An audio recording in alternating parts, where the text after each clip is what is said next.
Welcome back to another video. Today we're ranking the armor in Grazon Warfare by how useful it is, so you know whether to pick up something you find or whether it is worth bringing a certain armor for a certain goal that you have in mind. Let's start at the bottom of the list. The absolute worst armor in the game is the Commander. I don't think there are any surprises here, only level 3A protection, no pouches, relatively heavy for what it does, and also not available in camo colors. That's why it takes the 12th spot. Spot 11 is still terrible, but I guess it is better than the Commander?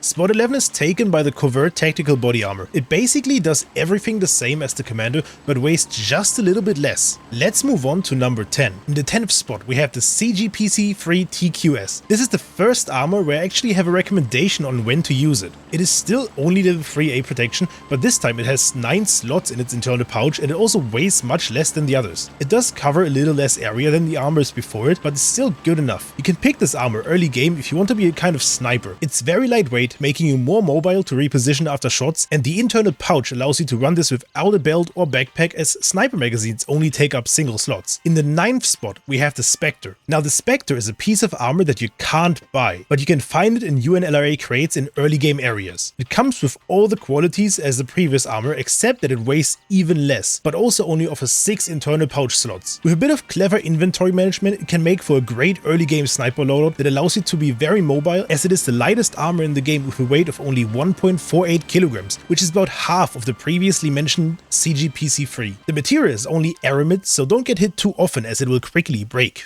In the 8th spot we have the Modular Operator Carrier Gen 2, or short the MOC-2. This one is currently the only armor in the game that offers protection from the side. This makes it a perfect starter armor to go brawling in the early game. It still only offers level 3A protection, but has 8 internal slots while still weighing less than the Covert and the Commander. Number 7 is the first rifle rated armor on this list. The CZ VIP offers level 3 protection, which is a big step up from level 3A. On top of that, it's made from steel, so it can take quite a few hits. It does, however, have multiple downsides. It only offers frontal protection, is relatively heavy with a weight of 7.31 kilograms, and doesn't come with an internal pouch. This basically requires you to wear a carrier rig, further amplifying the weight problem of this armor piece. In the 6th spot, we can find the Elite 4, which is also made from steel and also offers level 3 protection. Its advantages are, however, that it not only weighs less than the VIP, but also comes with an internal pouch of 12 slots and offers some camouflage. It is overall not a terrible pick, but unlocking it requires Handshake level 2, which also unlocks the Lancer. The Lancer is my pick for the 5th place. We finally have entered the top 5 armor pieces. The Lancer is our first piece that offers level 3 protection in the front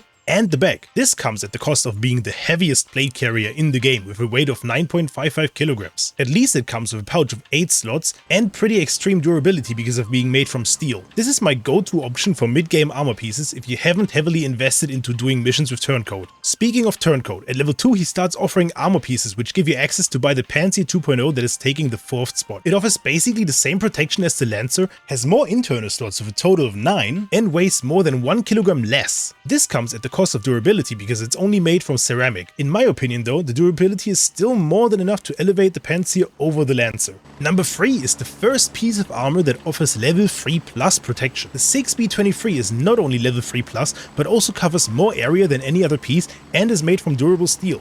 The downside? It only covers the front, does not come with an internal pouch, and is quite heavy with a weight of 7.9 kilograms. You basically become a walking tank if you manage to not show your sides and your back to the enemy, making this the perfect piece of equipment for a little trip into the bunkers of YBL-1. The number 2 slot might be a bit controversial. In number 2 I put the M2 Plate Carrier. It's a level 3 plus carrier covering front and back, made from relatively durable ceramic and offering a sizable pouch of 12 slots. Now why is it only rank 2? Well, it has the drawback of being very heavy, coming in as the second heaviest plate carrier in the game with a weight of 9.495 kilograms. It also can't be bought from vendors. That's why I picked the Recon Plate Carrier, or in short the RPC, to be the number 1 spot.